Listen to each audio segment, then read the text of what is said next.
to Overboost 35. Overboost is a podcast interview series featuring discussions with speedrunners about their history in speedrunning and gaming and the runs they're passionate about. I'm your host, PMC Trilogy, and with me today is JHobz. JHobz, thank you for joining me. Yeah, thank you for having me. Happy to be here. Now, of course, we're hot off of Agdq 2021, which I know you had a hand in. First off, can you just give us a quick sense of the scope of your duties and what you do with GDQ? Yeah, is that possible? Yeah. So what my official title is head of interviews or something like that. Okay. But realistically, what I do is I manage the interviews and the pre-show, pretty much everything about both of those. So that involves, managing all of the interviewers that you see on screen, all of the interview production folks that help us out behind the scenes for all that stuff, helping to, make the actual schedule of all the interviews. And also then the pre-show, I make sure that, we write the script for all that and everything. Like there is a lot of help given by my entire team of people. But it's pretty much just everything related to interviews, pre-show, and also like sometimes other interstitial content like the daily recaps. The daily recap. That was another thing. I was actually going to ask, now that I got a sense, because that was my guess, that it was pre-show interviews, recaps. I wanted to ask, was there anything that you were particularly proud of from those things where you're like, we really nailed this event, and that's going to be something we carry forward?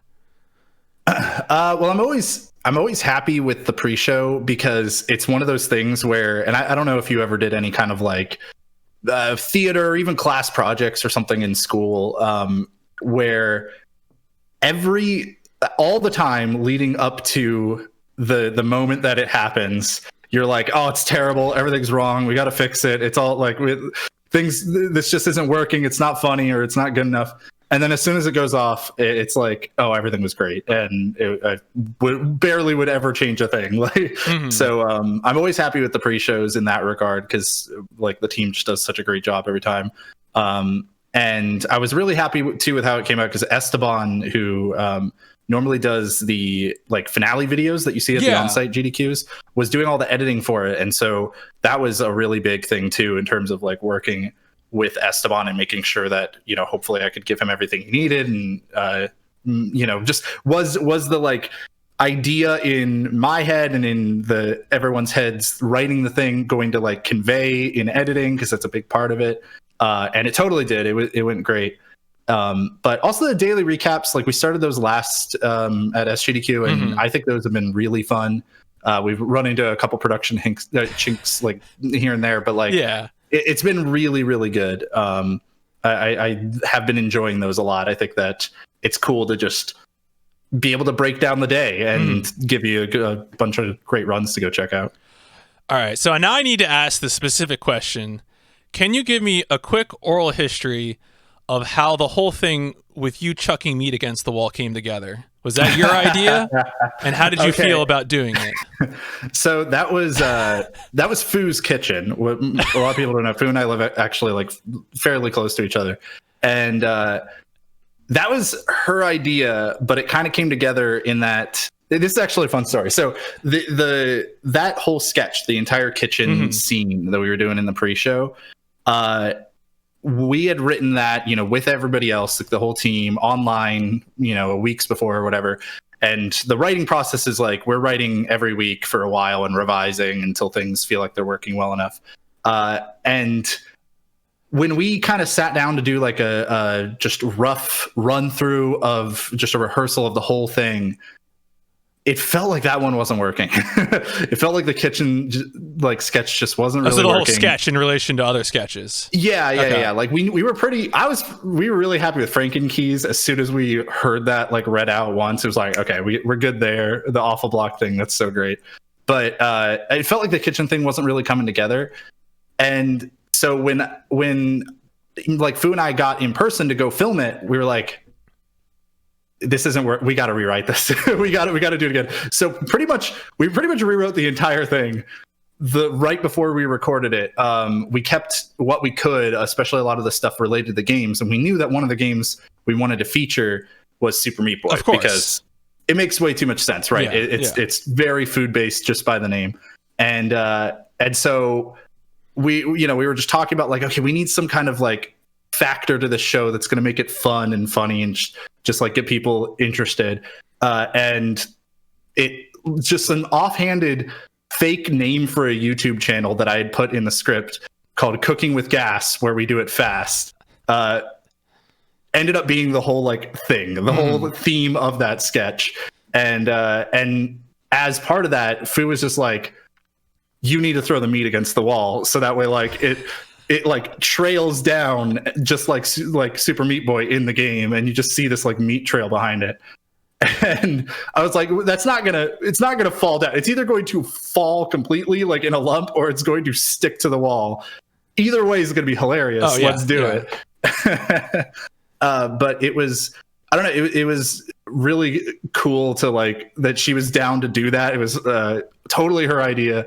I want to give her the full credit on that one. And every time we made a mess, we had one take at it, like as pretty much as if it was a live thing. We tried to record a lot of the sketches as if it were a live show. Yeah.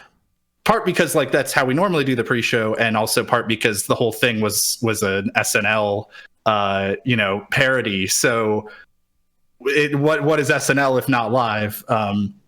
But especially that part was just like, all right, anytime we're making a mess, we got one shot at it, or we got to clean everything back up and do it again.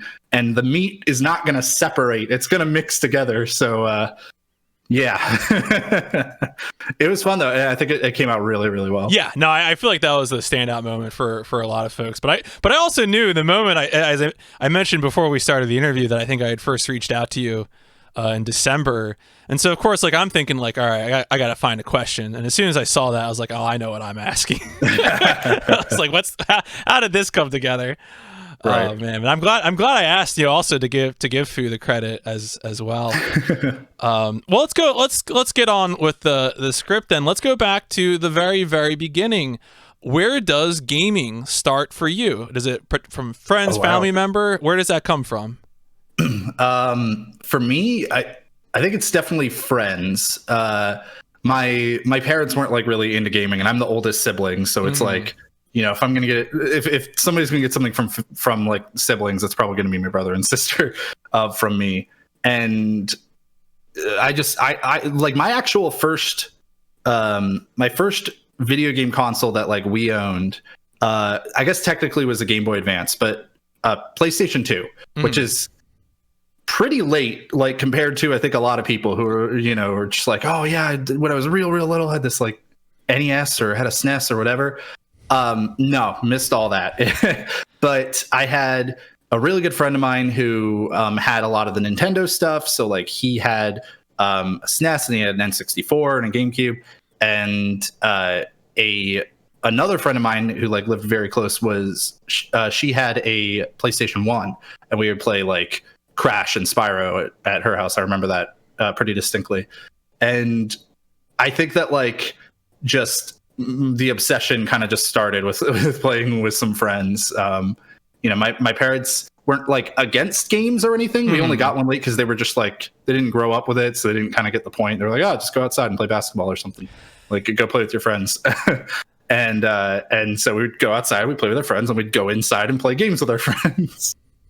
But yeah, I think friends probably, just for what it was when I was a kid. So when you did get your own PlayStation 2 in the household itself, what were some of the early games that you were playing then?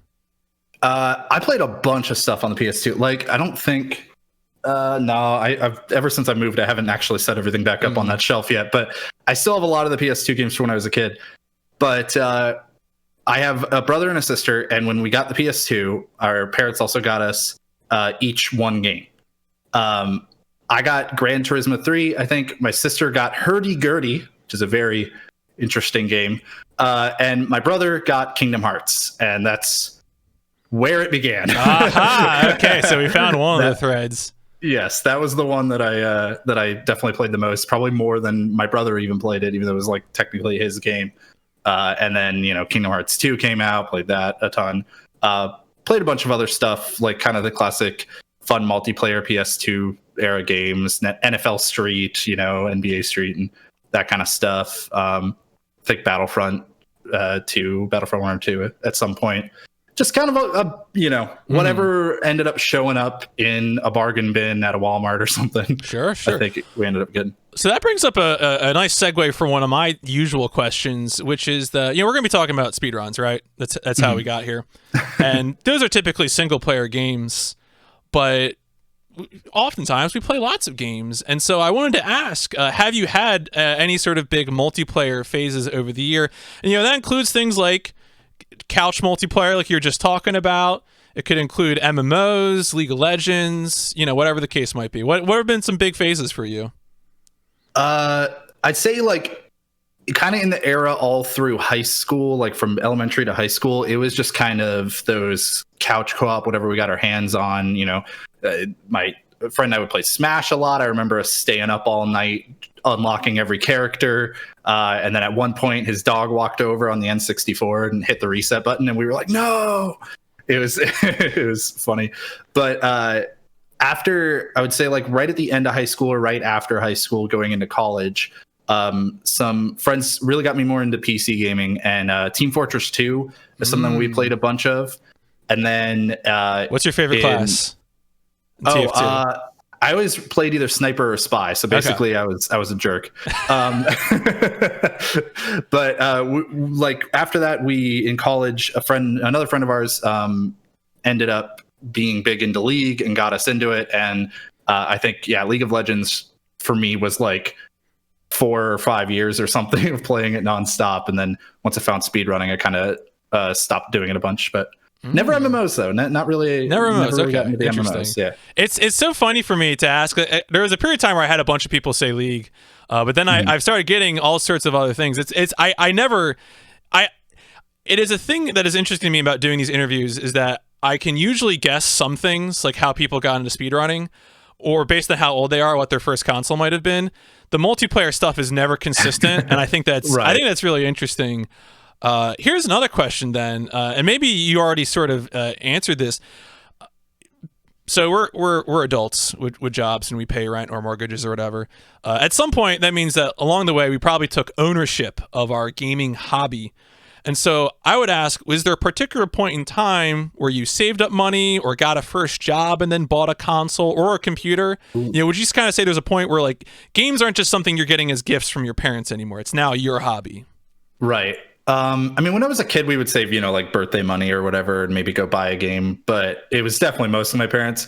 That's a good question. I guess the first thing I could think of, it would be, I built my own computer in high school, from kind of just like scrap parts or, just old machines that were getting retired or whatever. And I got a laptop that I think I bought myself. I don't remember. And kind of like combined, I ran like a 2 computer setup with a program to like move the mouse in between it all. And that's what I ended up first starting to game on. In college, I like also ended up buying a computer then. So I guess it really was like pretty kind of late for me. Really late high school, early college. For a bit, a lot of my money was getting spent on like drum gear and stuff like that. Wait a second. I'm sorry. You're a percussionist, sir? I would not go that far. Not go that far? Okay. I would go with rookie drummer. Okay. But no, I used to play the drums. I got really into them until in like junior year of high school or something, and played for a little while. And then I lived in apartments for the longest time, and it's real hard then. Just being able to, I had an electronic set, but even then you're stomping on the floor. And if you got downstairs, no, I was a trumpeter for many, many years, and I still have all my horns, and I can play them now, but unfortunately I don't have much opportunity to. So but I got out of practice because I lived in the DC area, and just as you said. So that's that it's happens, hard. though. Yeah, no, it's definitely, especially when you're somebody who you're like, I don't want to be the jerk neighbor. Like, I don't want to be that one that they're kind of complaining about and stuff. So it's difficult to stay up with it. So before I get to my next question, I did want to ask, Was Crash something that you had encountered during that period when you were playing with your friend on their PlayStation 1? Yeah, like I think we played Crash 3. I definitely remember, and I think Crash 2. I remember as a kid playing it. It's not one of those games. It's not like Kingdom Hearts for me, where like I played it all the time, like multiple playthroughs. Made sure like I got 100% or anything. But I definitely remember us like playing it when I was a lot younger. Cool. All right. Well, let's get to that question. And that question is, of course, how did you first learn about speedrunning? Yeah, the classic, right? This is like the speedrunner question for a podcast. You gotta do it. No, I did listen to the I think it was the January 2018 episode of My Insane Pace. Okay. So I do my homework. I snoop around. All right, don't worry. Sounds good. Yeah, for me it was actually the same friend in college who was the childhood friend who had like all the Nintendo stuff. He and I were roommates in college, and he and another friend of ours showed me. Let's see, what they showed me. They showed me Narcissa Wright's OOT any percent run, which I saw, and I was like, "That looks awful. I don't want to do that. That's super unfun." But I had never played Ocarina of Time. I wasn't a Nintendo kid really. And they showed me Super Mario 64. They showed like a TAS of it, and I was like, because I have a software engineering background as well. Okay. And so it was interesting for me in a community perspective of like, oh wow, this is kind of cool that like it's a little weird that no humans doing this, but it's kind of cool at the same time that it's like people found the upper limits of what's going on. But I was still like, whatever. I don't know. I don't think speedrunning's really all that cool. And then I had some day where like, I used to watch a lot of League of Legends streamers at the time. And there was some day where there must have just been nobody that I wanted to watch on, and I had nothing to do. And I was like, why don't I just like check the Twitch directory? I've never done that. Like just gone and looked through the directory. And I found Sonic Adventure 2 Battle was on there, and it was like pretty high. I was like, what? Sonic Adventure 2 Battle? I love that game. Terrible game, by the way, but I love it. So it's okay to love bad games. Absolutely. But I saw that it was really high up there. I was like, what? Why is this so high up on Twitch? Why is anybody playing this game right now? And it turned out that it was Talon. Talon was doing a how many 180 emblems runs, the full 100% of the game, and had been like already 10 hours in or something like that when I tuned in. And I was just like, whoa, this is really cool. And the game had come out on like Xbox 360 at one point, and some of my college friends, like one of them had gotten it, and we had just kind of left it out in the living room as like if anybody wants to come in and just go get an A rank on something, when you're waiting for your next class or whatever. So we would do that, and we actually kind of did a little bit of speedrunning that I didn't realize. I didn't know what it was at the time, but we would try to beat each other on Metal Harbor. We'd try to beat each other's times. And the reason that part's important is because when I saw Talon do Metal Harbor, he was doing some of the stuff that like we had kind of just figured out, as well as a lot of stuff that we had not figured out. And it was so cool to me. I was like, oh wow, we actually like, we had found a few of these things. This is really fun. And he was using this like duplication glitch during the Chow breeding part that we had learned about because we wanted to like make Chow a specific way and whatnot. And it was just all like, that was kind of when it clicked for me of, oh, hey, I actually really do like the speedrunning thing. It's just that I need a game that I actually care about. Right. And from there, I ended up one day just, looking around on YouTube or Twitch for Kingdom Hearts stuff, and found the Mistmaster one and Biscuit047, who are both fantastic Kingdom Hearts runners. At the time, they were basically trading world record off like every day for Kingdom Hearts 1 any percent. And when I saw them do Dragon Maleficent, that was when like it was really okay. I still didn't think I was going to do it, but I wanted to understand everything about how that worked. I was that is too cool. I need to understand how this works. And eventually I just gave it a shot myself. No, honestly, that's a great way, just as sort of an aside, to talk someone into speedrunning. A lot of people, someone says like, what game should I speedrun? Of course, most people will say, well, speedrun your favorite game. Speedrun a game that you want to play over and over again. Yeah. And that to me was one of those things too, where it's like not only do you get the opportunity to play your favorite game over and over again, but if you've seen runs of that game, you get to understand how it works. Like I know for me, I did Vice City for a little bit, and I didn't really compete for top times, but the process of learning how all of the stuff works in that was, I think similarly gratifying. Now, how long did it take you to end up that? And also, those two questions maybe. Were you streaming your attempts right away when you were doing Kingdom Hearts? And then also, how long did it really take for you to finally get full? Because I think, I imagine at that time, that's still, like a 3-hour run, question mark? Yeah.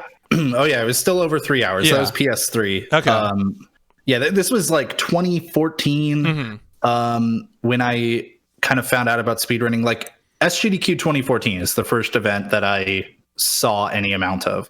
I don't even remember that much from it, except that I know I saw the Tony Hawk block and was just astounded by people beating those games in 6 minutes.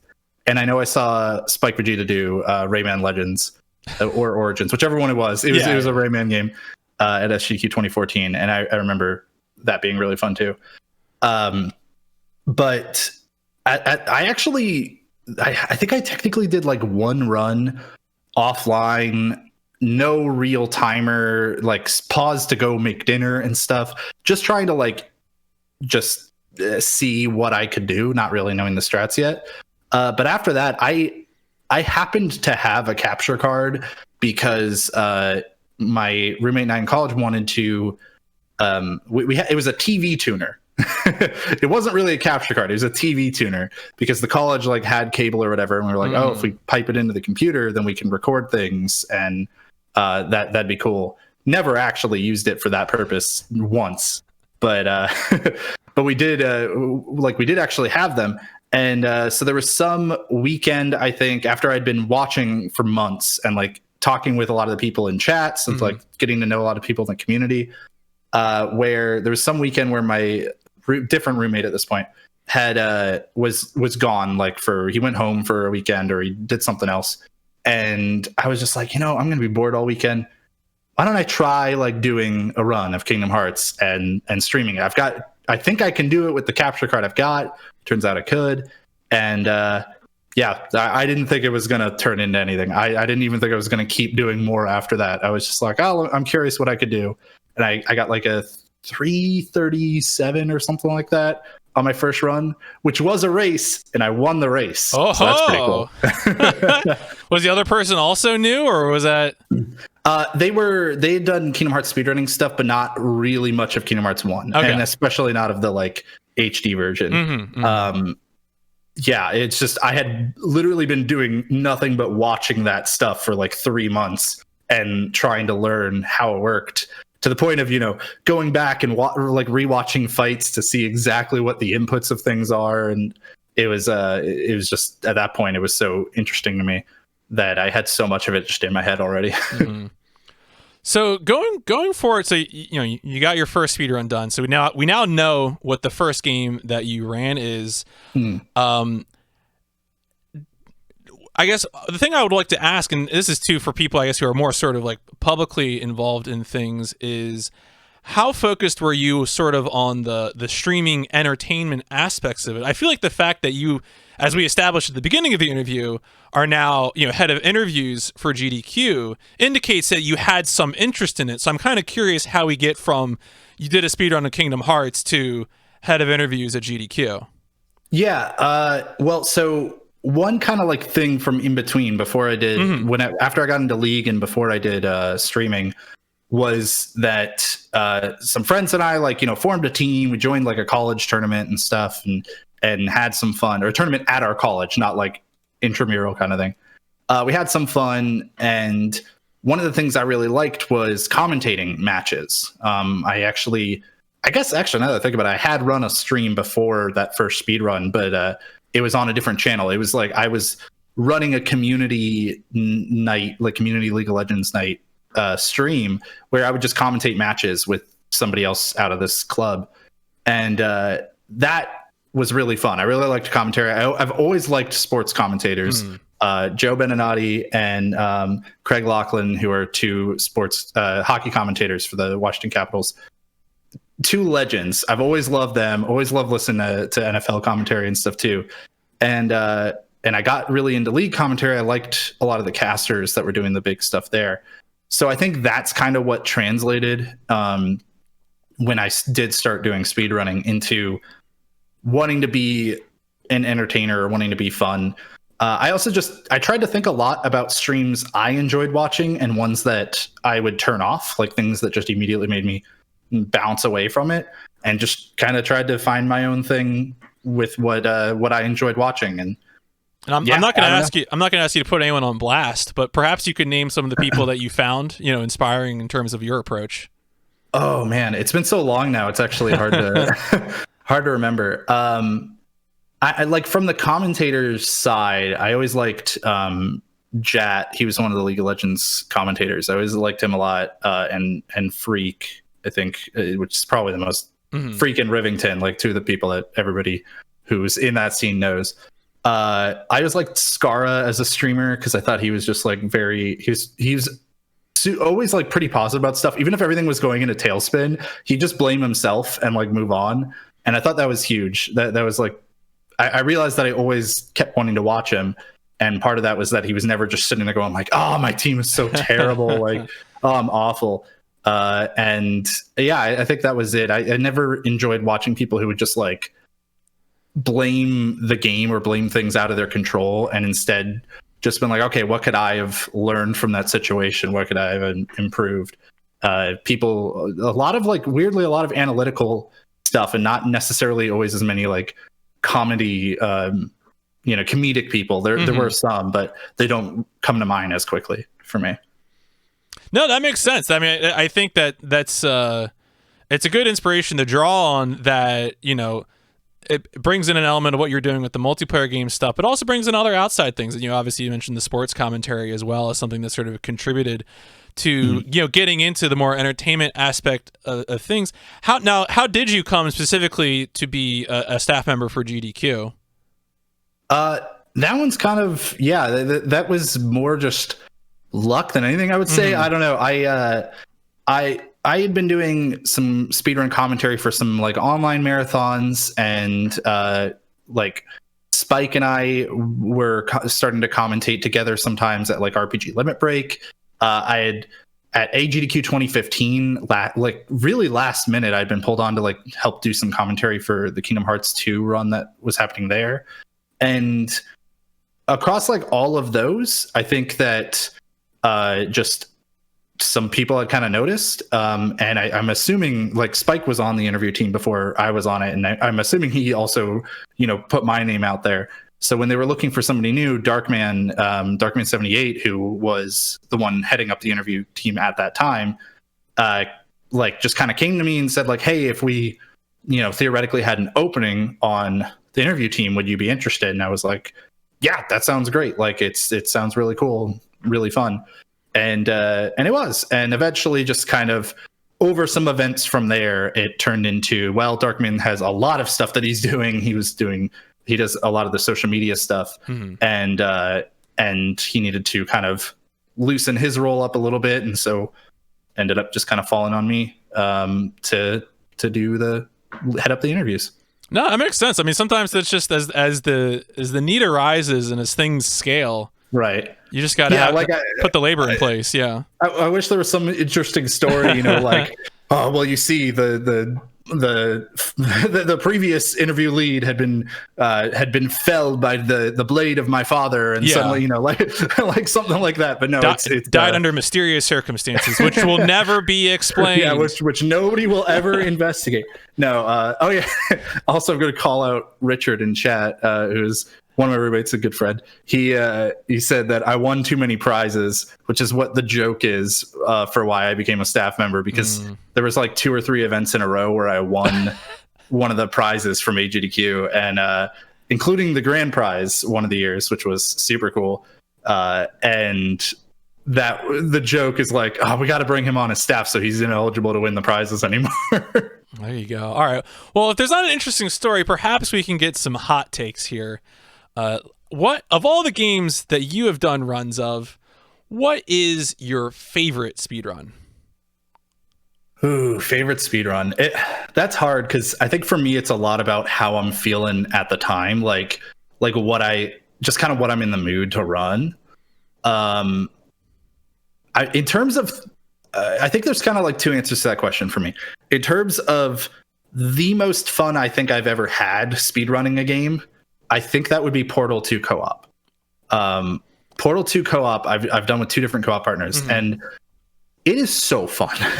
Like we never cared too much about getting amazing at like bunny hopping or anything, but you're just having fun with a friend of yours the entire time, playing one of the best games of all time. Like Portal 2 is just a really good game, and it's just such a good time. I highly encourage anybody to try out a co-op speedrun. It's so fun. In terms of like speedruns that I think are maybe the best, probably Ratchet and Clank Up Your Arsenal. That is a really good speed game. It's got so much movement tech to it. The skill ceiling is so unbelievably high. I wish more people would get into it, especially the kinds of people who, love like SM64 runs and stuff like that, because there is just so much there to speedrunning Ratchet and Clank, and it's just also one of those games that's just really satisfying. It feels like once you learn how to do a few things, that the game becomes a sandbox and you can do whatever you want to it. Yeah, no, I feel like that's what draws people to SM64 is that sense of a 3D platformer that's truly a sandbox. Yeah, and it's really great. Which is funny because like both of those things are not the things that I am known for in terms of speedrunning. Well, you have such an interesting cross section of games. When I looked at, I think maybe because I had heard your name unsurprisingly in connection with Crash speedrunning, because people keep saying hobslide all the time. Yeah. That I had thought of you as Crash, and I looked at it and I was like, oh, wait a second. There's starts with Kingdom Hearts and goes all sorts of places, but that does mean perhaps a hotter take than favorite speedrun is, of all the speedruns that you've done, what is your least favorite? You're like, I tried this, I did a run, probably not going back to it. Ooh. All right, here I'm gonna break out the splits folder for this one to help me, because that's interesting. A lot of time when I ask this question, people will open their speedrun.com page. You're getting the splits folder. You're organized, okay? You're not letting other people do it for you. You're on top of this. I've been bad about submitting all of my runs in the past. Like I wish I were better about it. But I do tend to make splits for like lots of stuff I run. So I keep them all saved. Let's see. Let's look through here a little bit. I'd say there's one that kind of comes to mind, and it's more of like, I still love it. I still had a lot of fun with it, and I think it's really fun for anybody who's a fan of the game, but I can't in good conscience call it a good speedrun. Like I can only call it a bad speedrun because there's just so much randomness involved. And that would be Final Fantasy Tactics Advance. Okay. Which is, God, I love it. I love that game, and the speedrun is really fun, but it is not good. There is so much that is just completely taken out of your control, where you just got to do this thing until you get a certain drop. And, if all goes well, you have like a 30% chance at the final boss 4 hours into the run of being able to like kill the final boss, basically being able to take it out fast enough. I can't call it a good speedrun, even though I love it to death. In terms of like other stuff I've tried, I'm trying to look at this and see if there's anything really that is one that I would just like, because I'd still play FFTA. Sure. But I feel like there's some game that I probably would just never do again. And for me, that game is probably Super Mario Sunshine, because casually I think it's a terrible game. But speedrun wise, I do think it's a good speedrun. That's the problem. It's just not for me. But I do think it's a really good and interesting speedrun to watch at the high level. I just think it's a terrible game. But hey, there's a lot of great speedruns of terrible games. Yeah, I mean, that's true. That is, sometimes speedrunning has a way of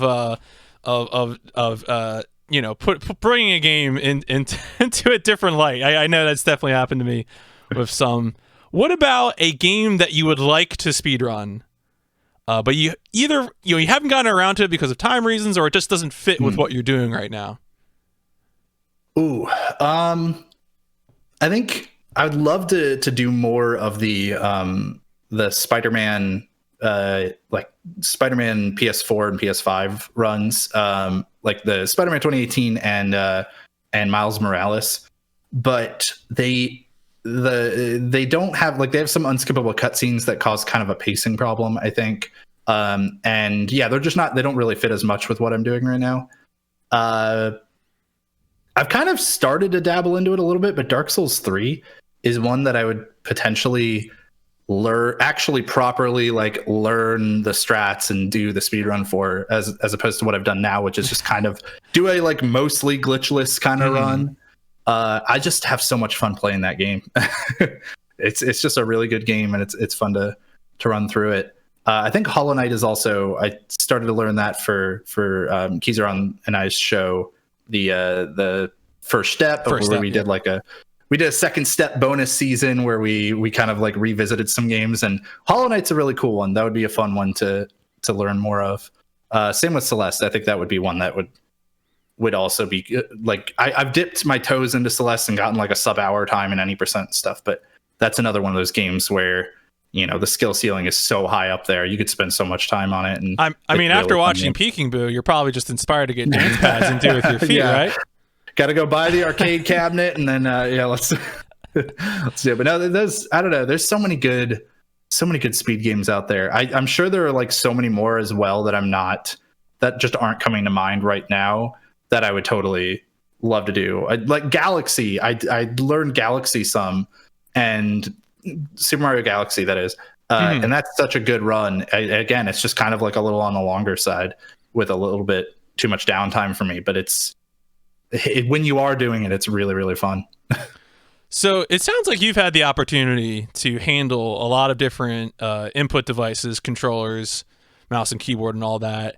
And so sometimes I will ask for your controller takes. What are your favorite and least favorite controllers? Okay, the two worst ones in order from worst to second worst are the N64 controller and the GameCube controller. Get them out of here. They're both terrible. They're awful. The best controller, honestly, maybe the DualSense controller, the PS5 one. It's really you have good. a PS5? I do. I did. Okay. I was fortunate enough to get one, so I've got like this right here. It's pretty good. I really like it because if you had asked me like a few months ago, I would have said the DualShock 4, which this one I actually have a back pedal attachment onto. But the DualShock 4 is really good. My only ever complaint that I've ever had with it really is that the start and select buttons are like flush to the controller. Yeah, it is weird. Which makes it a little hard if you need to skip cutscenes, like to be able to do it very quickly. And they're not flush on the DualSense, so it feels very similar, but with that one thing that I had a problem with fixed. So I don't know. One of those, I've always loved the DualShock design ever since I was a kid. So I think DualShock 4 or DualSense, one of those two controllers. Interesting. I have not had the chance to handle one of those myself just yet, but kind of good to hear. I'm kind of glad to hear that people, it's always good to hear that people like the new thing, because like you feel there's a certain inevitability, for me at least. Like I'm a big Final Fantasy fan, so at some point I'm probably going to own a PS5. Right. I have to accept it. But so I'm glad to hear that people like it. I'll give like honorable mentions to Wii plus Nunchuck, like specifically in that configuration.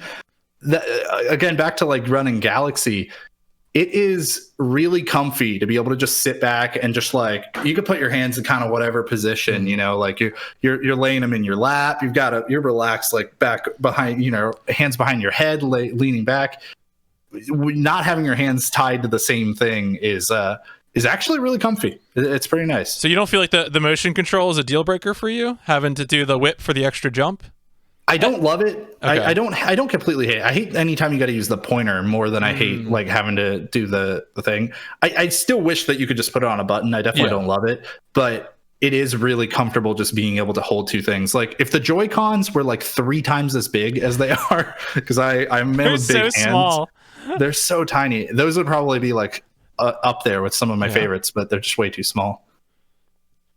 God, yeah, I don't get I think the only time I ever used them was for Mario Rabbids Kingdom Battle. And that was all right, they're tiny, but like I don't have to worry about hitting buttons quickly, so I can just do the two separate. But I hear what you're saying there. That definitely can be nice to just really spread out. Yeah. Too. Yeah, it's pretty, especially, you go like lay on a couch or something. It's just, you don't have to feel kind of locked into one position. Now, on the note of controllers, one question I like to ask, just because, I interview a wide variety of people, all ages, different games, and I like to get a sense of your thoughts about health in gaming, usually with either, hands and wrists and taking care of them, or also just being sedentary, sitting down. Is there anything that you do to kind of act as a preventative measure? Yeah, I'm pretty fortunate that the hand and wrist thing hasn't really ever been a problem for me. I imagine part of that is just from even as a kid being into programming. I typed a lot, probably just got pretty used to it. But I've been doing a thing for the last, I'd say probably close to a year now or so, where I'll just, unless I'm like actively in a speed run or like a Kingdom Hearts 2 randomizer or something, every hour to 90 minutes, I'll get up and go, just stretch, like get some water, go to the bathroom, whatever. It has helped a lot because, I think especially the older you get, the more you start really feeling it if you're sitting down for like 3 hours straight. And it's like, I kind of want to get up, especially if you're not in the most comfortable chair. And it's been really nice. It makes me want to run games that are just an hour long, just so I can be like, do a run, get up, take a break, come back, do a run, get up. Hades runs are perfect for that, by the way. Like Hades, not actually speedrunning, because you could probably do it way, way faster if you're doing that. But just like as you kind of get better at Hades and you start clearing most of your attempts, those can be perfect for it. It's like, okay, do it, talk to everybody back in the house, and then get up and take a quick break.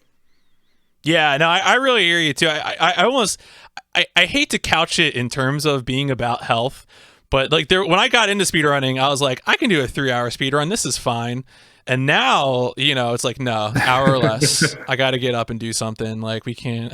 Well, and the funny thing is, I'll still do runs that are like, multiple hours long. And I've done like, I've done like a 44-hour stream before. So like that was not the healthiest thing. That was brutal. But just the older I've gotten and stuff, the more I've just been like, it's so nice to just get up and take breaks. It's something you kind of worry about when you're streaming, of just like, okay, well, if I'm not actively doing things, are people going to leave immediately? And I got to hang on to those viewers and stuff like that. But after a certain point, I think it's worth just being like, forget that mentality. If they want to leave, they want to leave, whatever. But if they're going to stay, hopefully they will. Because you got to take care of yourself. Yeah. Well, there's no sense destroying yourself to hold on to a few extra people like that. Yeah. So you just mentioned something that is speedrunning adjacent. I feel like you'll get very spicy takes about the extent to which randomizers fit into the domain of speedrunning. Right. I want to ask, what sort of randomizers have you done? And do you have any, like thoughts about what you want from randomizers? Yeah, that's a good question. Like what you want from randomizers. I think that's pretty big. The first randomizer I did, I think, if I'm remembering correctly, was Ori and the Blind Forest, which is really good. And if anybody likes that game and wants to check out the rando, orirando.com, because it is really, really good and like unbelievably fun to do as well. And what I get out of that one that I really like is kind of the whole puzzle of like figuring out what is your next. What is everything that is available to you with the skills that you have? And I think Metroidvanias in particular are really good about that. And the same kind of reason that like Legend of Zelda: Link to the Past is really good, because it's very much about the more skills you get, the more things get unlocked to you. It's kind of this balancing act of you have to immediately be able to identify everything that's available to you, and then on the fly route what you think is the most efficient path through all of those places in terms of what's going to give you the highest likelihood of being done with the speed run, done with the seed as quickly as possible, or at least what's going to get you closer to that. Mm-hmm. And then on top of that, you might have this whole plan in your head, and on the way something changes and you have to reroute it all on the fly. So I love the routing aspect from most randomizers. I think it is really fun. There's kind of almost like there's like a hint of gambling to it to a degree of like there really is. It's you have to kind of know what is going to be your best odds at play. And if you're in a race, if you think, okay, I'm up against this opponent who I think is better than me at this game and at this randomizer. So if I follow all of the best percentage plays, they're just going to do the same thing, but faster than me, and they're going to win. And so it can be really cool to be like, well, I'm going to do the opposite. I'm going to take the lower percentage play because I think if everything goes right, I lose. And if something goes wrong, then I end up winning. Like if something goes wrong for the other person, and I get a low percentage odds, victory, then I played it right. Mm-hmm. So I think that's cool too. That's more about the racing part, I guess, than randomizer itself. But the just on the fly routing is really fun. And there's the other aspect of randomizers, and this kind of comes into play more in Kingdom Hearts 2 Rando, which is knowing how to most efficiently use the tools at your disposal in order to like dispatch enemies or to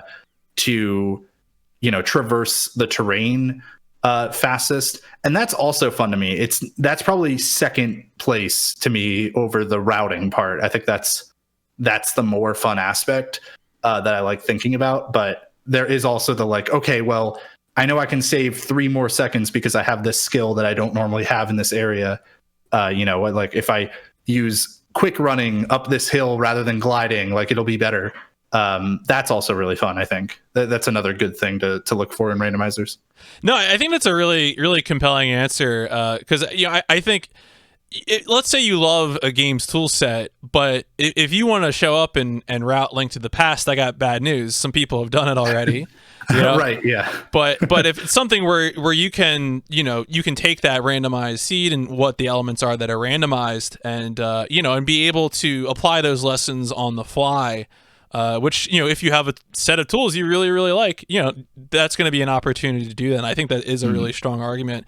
Especially, I think I'm one of those people who tends to live in the world of really weird games or games that people haven't run. And I'm like, oh, I really enjoy routing. And I never think like, oh man, maybe this means I would enjoy randomizers. But I think that is, again, in terms of you put it, that is a very compelling thing. Now, are there any games that do not have a randomizer where you're like, damn, I need this, but rando? Kingdom Hearts 1, I think, would be a really fun randomizer. It doesn't, and it probably won't for a very long time, if ever. I've just heard that game is a lot harder to mod than the second one. That is something I would love to see. I've tried to think of like what would a Crash Bandicoot randomizer be like. I think you could do it with Crash 3, the best out of the original trilogy, just because it has all the power-ups that you can get. So you could try to like find ways to traverse, but the reality of the situation is that there's some spots where it would just be like, you can't traverse without this skill, or you can do all of these levels. They're just going to be way slower and less fun. So it's hard to say. I don't know. There've been so many randomizers made now. I'm honestly surprised. I feel like Link to the Past, I think, was the one that I'd always heard about for years, and I saw some people do Ocarina of Time, and so I was like, oh, well, it's just really for the really popular games. But now, I feel like every time I turn around, I see Resident Evil, Ori, as you mentioned, so forth. So it's impressive the work that people get done. Yeah. It's really cool. I wonder, Mark of the Ninja might be cool with a randomizer. I don't know enough about that game. It's just that is a speedrun that I wish got more love. It's a really fun one. I don't know. I also did realize another thing on your earlier question about like what do I look for in a randomizer. I think that one of the other biggest things that makes a randomizer fun is the same thing that makes like competitive team games fun and stuff like that, in terms of every time you go in, it's not the same. Like it's you get to do this thing that you're pretty good at, or at least you think you're pretty good at, or maybe you just have fun doing. but it's different every time you do it, and that means you get a different experience out of it every time. And so I think that there are times where you can have randomizers where as people start to find the optimal kind of paths to them, it's like you're kind of saying before about Link to the Past or whatever. It's just like it's kind of routed at that point. If it starts to get to the point where you're always doing the same thing every time, that's when I have way less fun with a randomizer. I think a lot of communities are good about starting to introduce more settings or more ideas and change the game more if they start to run into those problems. But yeah, it's hard for me to think of a game that doesn't have a randomizer that I wish did, though, other than Kingdom Hearts 1. Like that's a big one for me. Until recently, I would have said Kingdom Hearts 2 also, but But then it happens. Yeah, it's good. It's a real fun one. All right, let's get a quick, broad, open-ended question here. And I feel like you might have hinted at this before, but when it comes to speedrunning, I'm gonna let you answer this one of two ways. Do you feel like you have a mission statement in speedrunning, or can you otherwise describe the point or appeal of speedrunning for you? Interesting. I don't know if I have a mission statement with speedrunning. I think that the point or an appeal of it to me is one of the ways, and it's probably because I really enjoy racing people even more so than just like doing my own attempts a lot of the time. Mm-hmm. And it's taking a single player experience and making it multiplayer. Even if you are just playing alone, you're competing against yourself, but you're also competing on the leaderboards against everybody else in the world. So it takes the single player experience, makes a multiplayer, adds a ridiculous skill cap to practically any game, and adds like new ways to learn about this game that you thought you've gotten everything out of before. And that is what's really cool to me. That's what I always liked about playing League or Dota or TF2 or any of those kinds of team games, is that there's so much to like learn about them and try to work on improving and just have fun with. And speedrunning, it lets you take, okay, well, here's this game that I loved as a kid and would love to play more, but it would just be the same every time. And suddenly now you can find new ways to enjoy it, more things to learn about that game. I think it's like a lot of games like Dark Souls and stuff like that have different weapon playthroughs or different, New Game Plus playthroughs are very similar in that regard. And why sometimes people play those games for so much longer, even if they don't speedrun, they might play it way longer than just some other single player game that they like just as much. And it's just because they get to learn more about that game, learn more about it and get to play it in a totally different way. I think that is what makes speedrunning great, is and not to mention the community involvement of like everybody is doing it collaboratively, even while you're also competing against each other. Like it's really fun in that regard. You're always lifting other people up. It is really neat. The sort of the iterative process has both the collaborative and the competitive element. And it comes together to sort of form the run, right? Among other things, all the other byproducts, like having lots of fun. Yeah. There's a certain part of it at the end of the day too. It's just fun. It's just fun to do. Well, so one of the things that I do when I prep for these interviews is that I usually will watch a few runs of the runner. Particularly, I will usually look at marathon VODs, and so going off of that, the three that I watched were the Crash Bandicoot 3 Warped Insane Trilogy at Agdq 2018. I watched the Turf Wars from Spider-Man 2018 at GDQX, an event that I was at. And after I went to that event, I said, wow, I would love to travel to more events next year. Well... And then I watched. Still holding out hope. And then the last was was Kingdom Hearts 2016 at RPG Limit Break. Yeah, I figured that was going to be the other one. it was a goodie. It was an old time. It was a fun one. And so specifically with Crash Bandicoot 3. I wanted to get the story. I mentioned before that I had associated you with Crash because I had heard the term hobsliding. Before we get to that story, how did you get into Crash Bandicoot speedrunning? Crash Bandicoot speedrunning was, let's see, the Insane Trilogy was coming out, and I think actually it had already come out, and Spike, Vegeta, myself, Used Pizza, and Krulius all just kind of decided to do a blind race of the entire trilogy.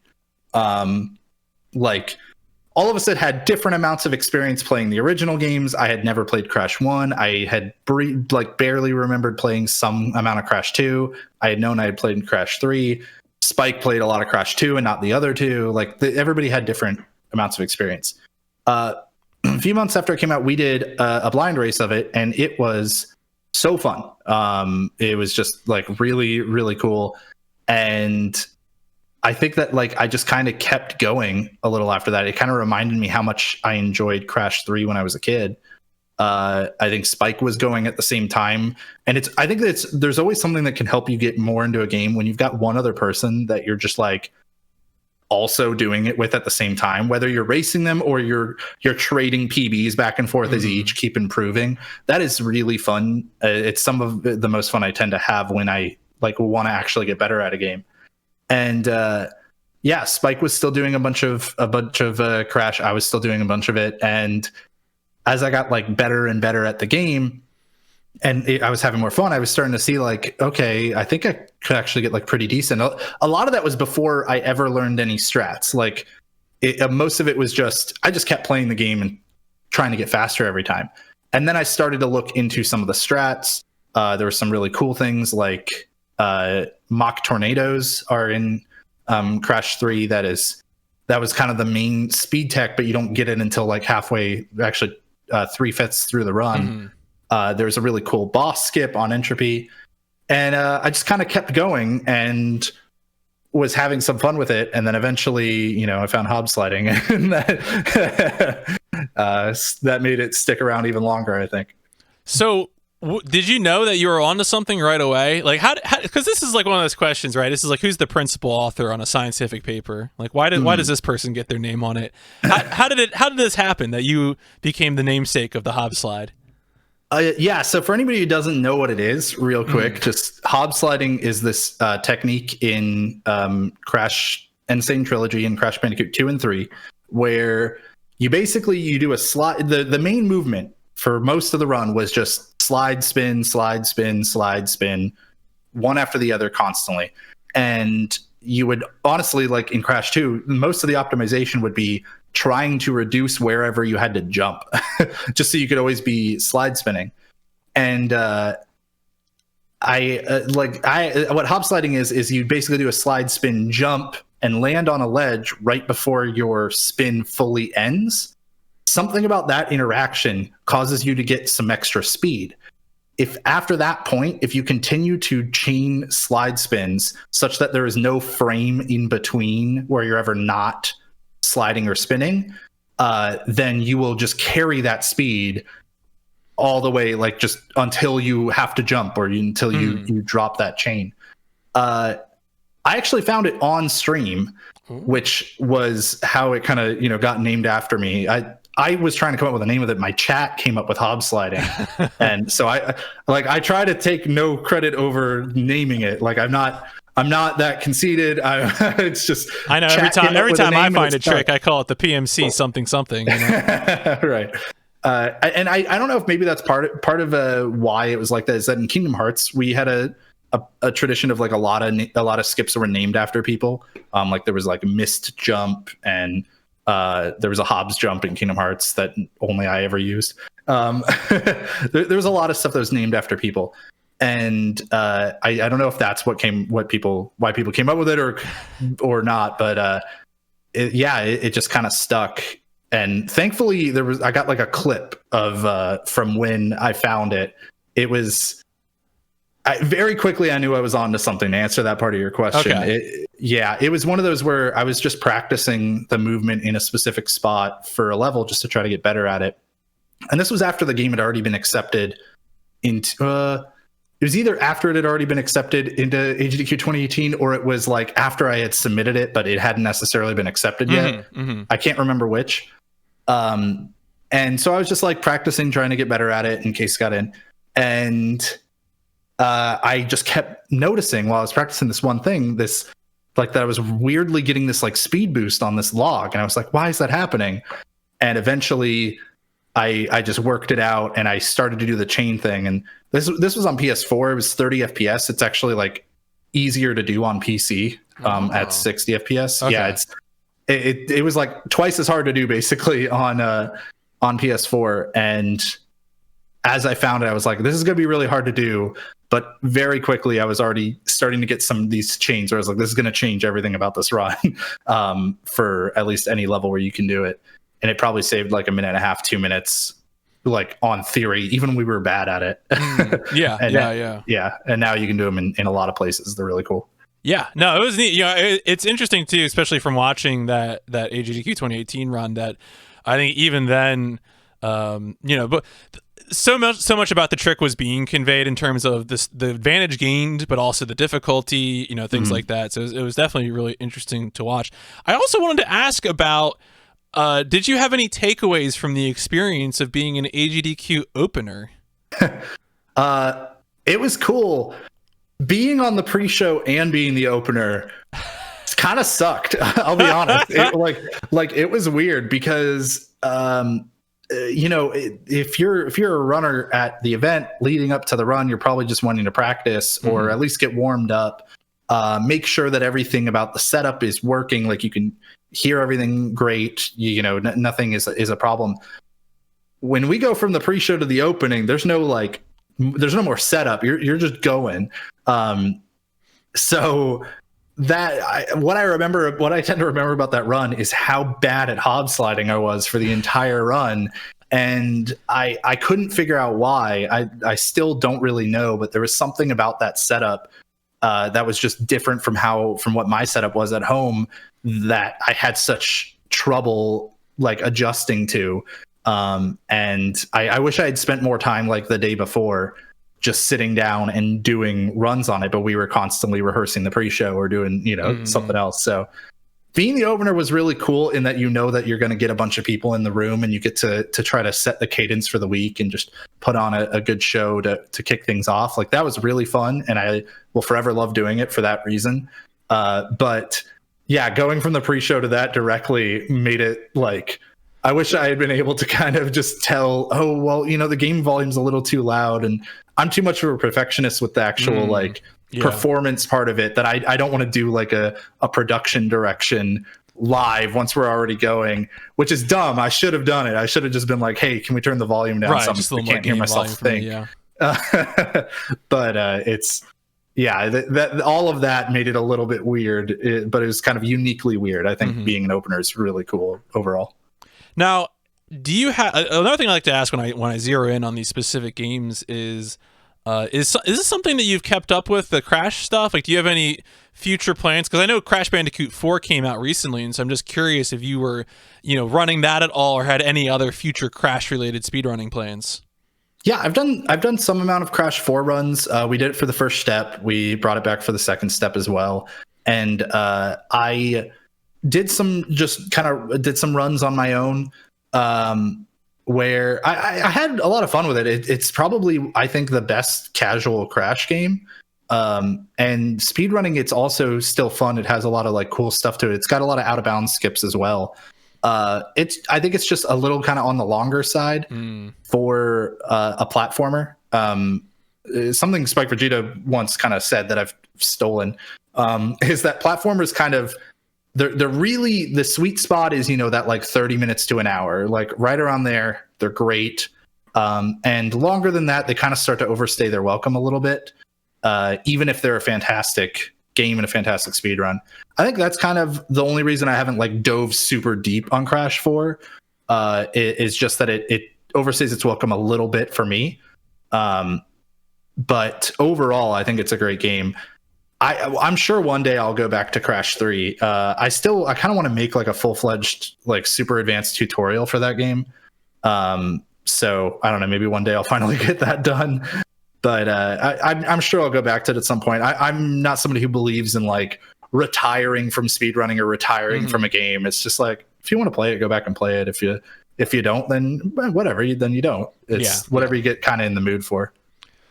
So I also wanted to, now the other game series I mentioned, I watched in the Kingdom Hearts marathon VOD. Now we've already talked a lot about Kingdom Hearts because it came up on how you got into speedrunning, came up in terms of the randomizers. But I did want to ask that similar question with Kingdom Hearts. I know the answer is probably Kingdom Hearts 2 randomizer. What's up with you in Kingdom Hearts right now going forward? Well, this is perfect because it gives me a chance to plug something. Yes, please. The classic podcast guest move. So Spike Vegeta and I have an event called the Possibly Bad League, which spans an entire year. We do special endurance races once a month, and we put them into 4 quarters and we split them up by series. So this we're in season 2 now, and this first quarter is all about Kingdom Hearts. So we did like a Kingdom Hearts 2 rando cutscene %, and we did a Kingdom Hearts 1 Jiminy's Journal 100% race, which was fun. That lasted like 9 hours. And at the end of this month, we're doing a race of the entire series, minus the 2 that are movies and minus the rhythm game that came out after we planned it.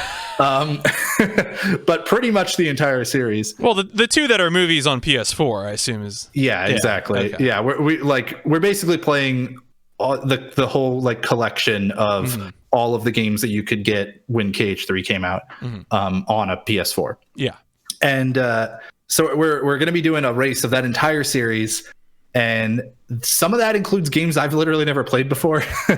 So the rest of this month is kind of playing those games, trying to watch and take notes from the runs for all of them, just to have some idea of what we're doing. We're not looking to be like super perfect or polished at these by any means. But it's probably going to take us like 28 hours over 2 days or something if we're lucky, which is basically a Kingdom Hearts title in itself. So so yeah, that's kind of what's next with Kingdom Hearts. But I don't know, I'd love to get back to KH1 running at some point. That it's very nostalgic for me, being the first game I got into, and I haven't done it in I think my PB's from like 2017 or something. And it was kind of one of those where like it came out on PS4 and I just got a PB for PS4 and never really pushed it super hard or anything. So I don't know, I think it could be fun to get back into it at some point. We'll see. All right. So randomizer. Randomizer, right? Yeah. For the other VOD that I watched, you already answered the question about what are you going to do next with Spider-Man running, which is, you're going to think about Miles Morales, probably, maybe. How did you get into running Spider-Man 2018? So actually back before I had a PS4, when I was just getting into Kingdom Hearts speedrunning and stuff, I just kind of assumed like, oh, I'll eventually get a PS4 if they release KH3 on it. And then the trailer came out for Spider-Man, Marvel Spider-Man 2018. And at the same time, I think that they had announced the Ratchet and Clank remake that came out in 2016. And at that time, I was like, I thought I was going to get a PS4 because of Kingdom Hearts 3, but I'm going to get it because of Insomniac Games, because they are so damn good at making video games. And they were the ones who did Spider-Man, and they were the ones who did Ratchet and Clank. And I saw that trailer, and I remember just seeing the like kind of parkour movement that Spider-Man was doing inside the building, and I was like, all right, I'm buying this game, and I'm not watching a single thing about the trailer. I'm not watching anything about this game until it is out at this point. And I just played it, and I just loved moving around in that game. And the story itself was also really good. I highly recommend anybody play this game, because in 2018, if I had to pick a game of the year, it was hard for me to pick between Spider-Man and Celeste, because they both came out in the same year, and I hadn't played some of the other ones that got up there, but it's just a really good game. It has a really great movement, and it has a lot of combat tools that I think people tend to kind of ignore, that if you delve into them, just give you that perfect variety of combat. It feels very Kingdom Heartsy to me, in terms of, we have all of these tools at our disposal. Let's figure out how to use literally all of them for the best effect. And it's just great. I'd also played like Batman Arkham City, and the combat style is very pulled, like very inspired from the Arkham games, and I love that. So when I saw that the like combat style was going to be very similar, I knew I was going to be into it.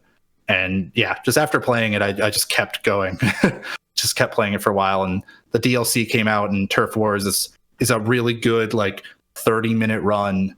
That's just high intensity action pretty much the whole time, and it's really fun. Yeah, that was something I wanted to ask about specifically too, because I find that a lot of these open world games that have I'm a fan of this. I did a Just Cause 3 speedrun. I did AGDQ. Surprise! I like open world games with movement. Thank you. And so I found myself often that the main game run will just be too long. For a lot of these games, you look at, and it's true with the Just Cause series or Watch Dogs or a lot of these games, they just end up with these 3-hour runs because you'll have very slow set pieces or something like that, that'll really hold you back. And so a lot of times the DLC campaigns end up being that perfect sort of length. And, certainly here I watched your Turf Wars run for GDQX 2019. Do you have any sort of take about that? Like, what does that say about these games? I'm just curious. I'm going to put that question out there for you. I don't know if I even have an idea of what you would answer. Yeah, the take I'd say for that is that I wish more AAA games would just give you skippable cutscenes. Even though, like, I'm assuming most of the time the case is that they are doing fantastic feats of engineering to play this like interesting cinematic to you that like that people crafted a story around while simultaneously loading the rest of the game in the background. But for speedrunning purposes, like, I'd rather sit through a 4-second black loading screen than a 50-second cutscene. The first playthrough, I'm still going to watch that cutscene. Mm-hmm. It's not like I'm going to skip it on my first time around, but every time after that, I might want to skip it. And I think that honestly does a lot of it. There's some of those games where it really is just how many missions they have that makes it super long. But a lot of them, it's like those slower sequences where they slow you down so they can get some more loading in, or they want to tell the story in a way that is like immersive, so it goes seamlessly from gameplay to story, or you still kind of have control during this cinematic set piece. And it's like, those are really cool, but I would love to have just a mode, either a separate mode or just a setting or whatever, where I can skip those to just keep moving, keep enjoying the parts of the game that are always going to be enjoyable every time. I really think that's like the only answer, and it sucks because it's something kind of out of our control. Yeah, it's either that or you just like, this is kind of one of the weird things with speedrunning of Ocarina of Time. Like the popular kind of categories for that game, like the stuff that people tend to remember about that are the very glitch heavy categories, right? Like just any percent and dungeon stuff where people can kind of do things way out of order and whatnot. And you think about those and how if that game had like totally skippable cutscenes, a lot of that maybe would have never been found, right? Some of the like draw to that game may have never existed if there wasn't this forced limitation that probably lots of people didn't like. So I think the other way around that kind of problem with a lot of AAA games is I wish more people speedran them, because there would be more incentive there'd be more eyeballs on it trying to find ways around these cutscenes and these big slow like sections, and that would reduce the time and make it a more digestible game and make it a lot of fun.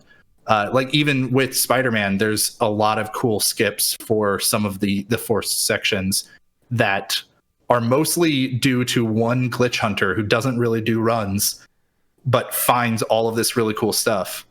And I think that like just more, I wish more games had big enough communities to reliably find those kinds of skips, Yeah, that kind of labor is invaluable. Like truly, there's that one thing that can really tear a game apart, and it helps get around just the sort of things that we're complaining about in terms of walking segments, unskippable cutscenes, so forth and so on. But no, that's about right. I think that it's pretty much the takeaway for that kind of thing.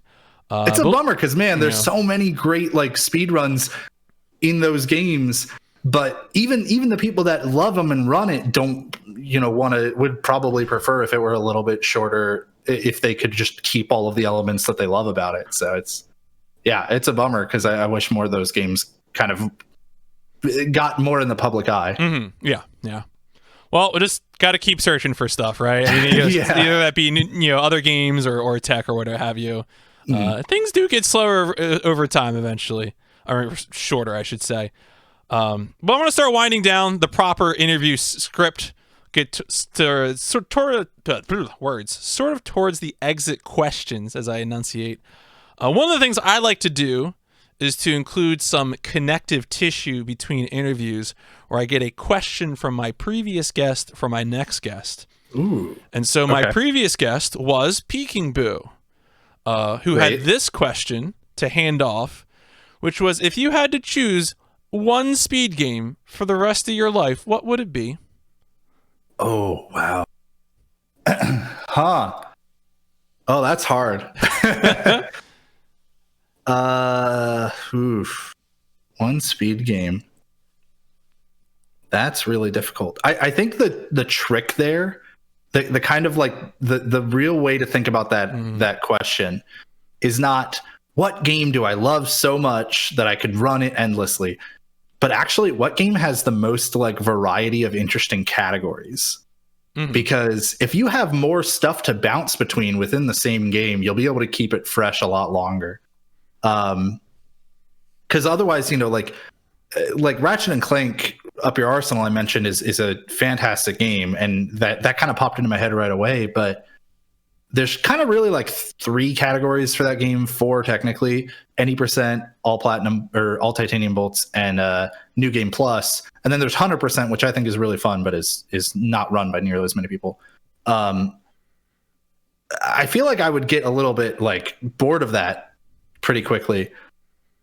I might say something like Hades, because there's just like there's so many ways to run that game, Celeste kind of comes to mind also, not just because Peking Boo, but like again, there's just so much content there. You could do any %, you could do farewell, you could do all A sides, you could do all B sides, all C sides, all red berries, 100%. Like you have a lot of stuff that you could do in that game to keep your interest for a long time.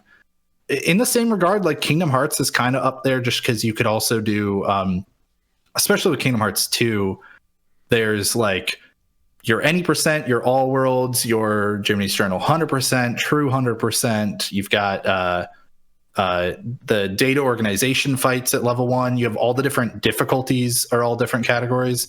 I think for me, it would be more about finding the variety. So maybe I kind of cheated there and picked a bunch of games. I'll try to actually stay constrained and pick one. Yeah, screw it. Let's pick Hades. Right. No, that's the hot answer anyway, cool. Right? Plus, it's still getting updates, so that's kind of cheating too. No, you don't know where the content will end. Right. Now that does mean that I do need from you a question for my next guest, who I will tell you is a speedrunner. They are going to be on this podcast. Not going to tell you anything else just yet. Okay. Question doesn't have to be about speedrunning. Could be anything. Gotcha. But the speedrunner is going to answer the question. So Peking Boo didn't know it was me either before. No, did not. Okay. Interesting. Ah, man.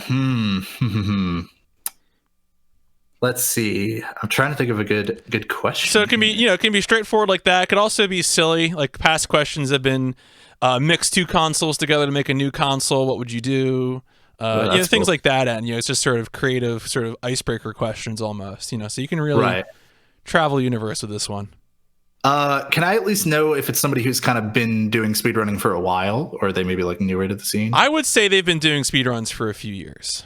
Okay. Then I think what I'd ask them is what is like one major tip they would give themselves when they started speedrunning?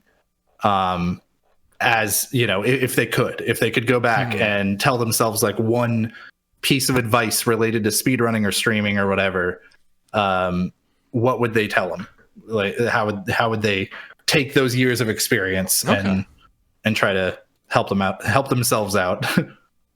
So the trick here are, let me make sure I write that down. So what would be the one piece of advice you would give to yourself just starting speedrunning?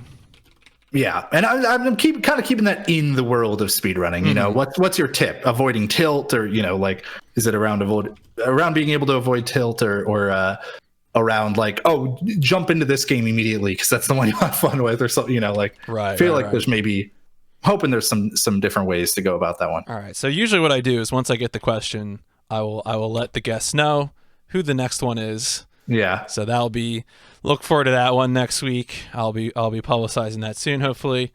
Any future games that you're looking forward to playing in in coming, anything for your PS5 in particular? You got the new stuff here.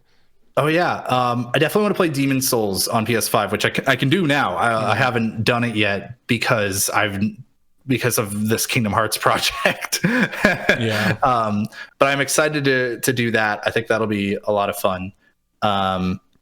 And that's probably like the main one I'm looking forward to right now. I guess the next Ratchet and Clank game too, when that comes out, that looks like it's going to be really cool. Another PS5 exclusive there. That should be really fun. I might start actually trying to speedrun Hades, which is another reason it kind of came to mind for the previous question. So I'm excited to kind of do that. But otherwise, yeah, I don't know. I kind of just take stuff as it comes to me. Yeah, no. Sometimes things come. You're not looking for them. I think especially. I feel like as indie games become more and more popular in speedrunning, those are the sort of things that are less likely to be on your radar until they're right on top of you. Right, exactly. I think actually whatever comes next from Agdq Games, the makers of Celeste, like definitely looking forward to whatever comes next from them. I think that'll be just fantastic. And yeah, looking forward to that. We kind of hit this period since I got the PS5 of like, there were like, a bunch of things I wanted to play right away. And now I've played a lot of them. And so now I'm kind of in this nice mode of just getting to play a bunch of the stuff that I enjoyed in new ways and stuff. And Demon's Souls is still probably the next big one that I'm going to jump into. Who should people in the community know more about? If you were going to plug someone and say this person needs more eyeballs on them, who's that?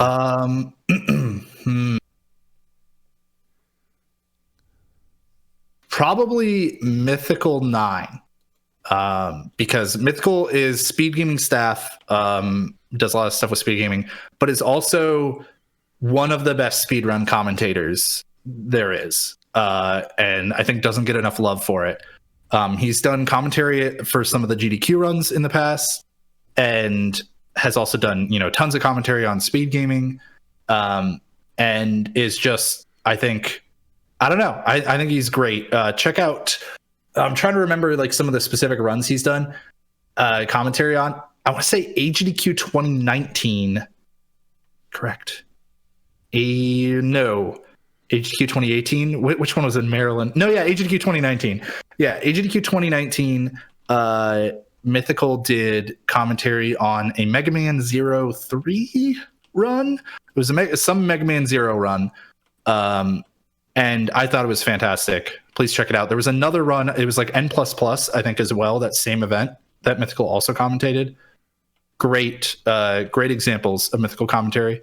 Someone in chat mentioning commentating Cyberhook release race, which I agree that he did a great job there. But yeah, he's just, if I were putting together a commentary team, Mythical would be on it. So I think that's somebody who deserves a lot more love. Cool. No, that's good.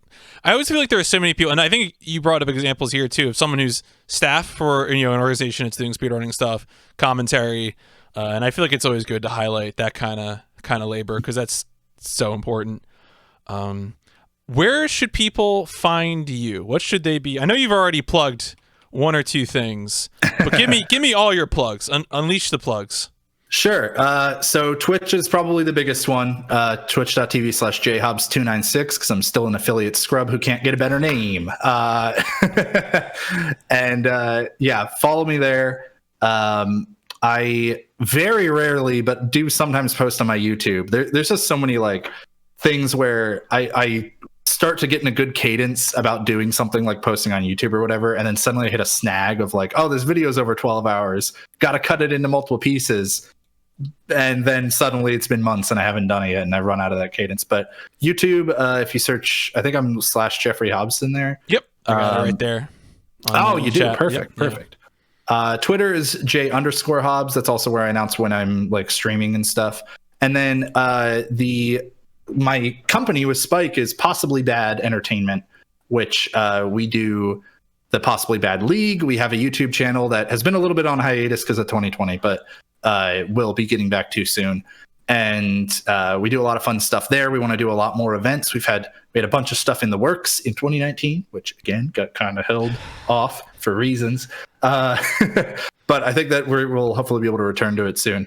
And you can find that twitter.com/possibly_bad and youtube.com/possiblybad, or just tune into our Twitch streams, me and Spike Vegeta, because we do stuff together and we kind of announce that kind of possibly bad stuff whenever we get the opportunity.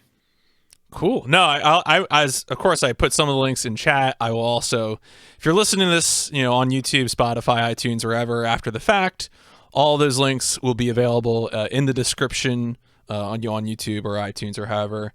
So I think that about wraps up the formal part of things. JHobz, thank you so much for giving me all this time. No, thank you. Thank you for having me on. This has been fun. Now, I do need one more thing from you in order to properly end the formal part of the podcast, which is that I'm going to use a cheesy catchphrase like, let's boost on out of here. And when I say that, I need you to give me your best rocket engine noise. Rocket engine? Yeah. Okay. Yeah. All right, I'll see what I can do. Right.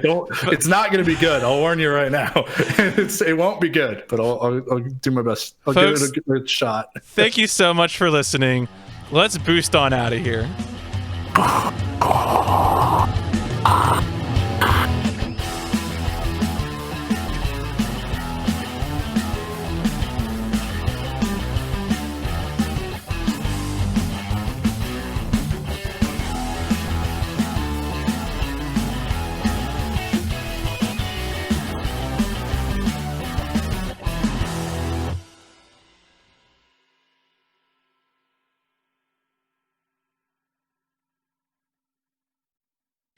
Good. Perfect. I don't know. I tried. No. You did it right. All right. So that wraps up the formal part of things.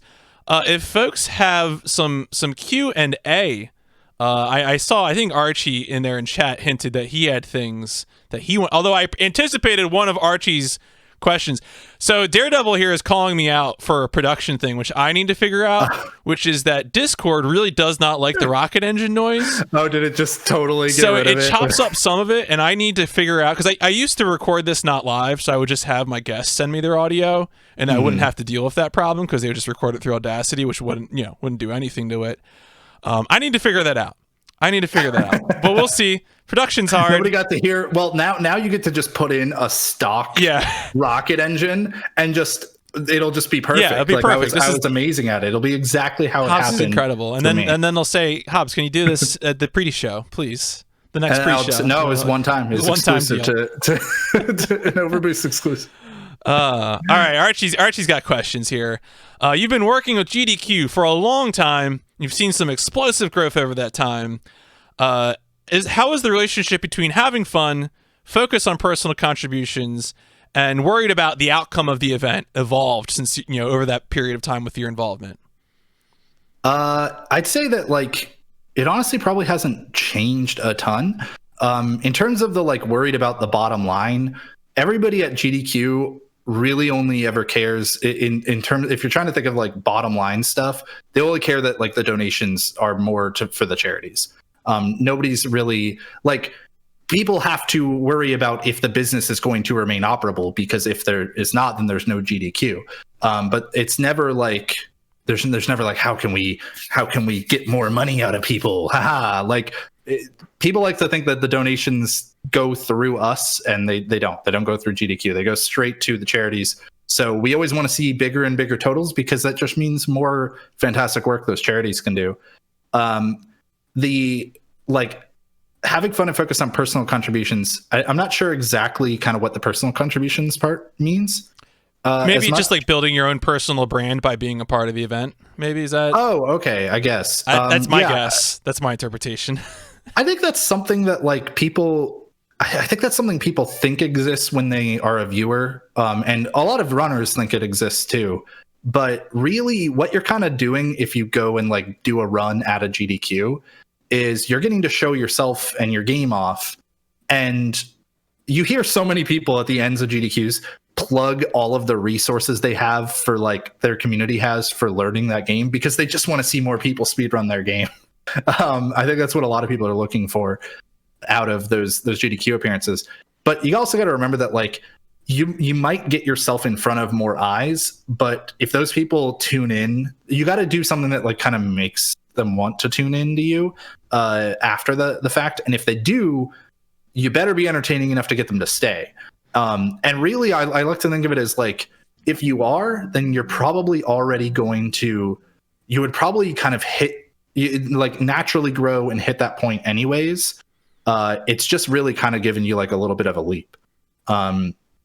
So I don't really think that the personal contribution stuff like that maybe matters to some people, but certainly doesn't really matter to the staff members. Like we want to give everybody credit for showing up and helping us and whatnot. But it's not really something that exists that people think in the same way that people think it does. It's like if you go do a GDQ run, you're not going to go immediately become partner and suddenly like you're going full-time streaming. It's just not a thing that exists. Having fun is always something that has always been a high priority, and the classic joke is GDQ's no fun.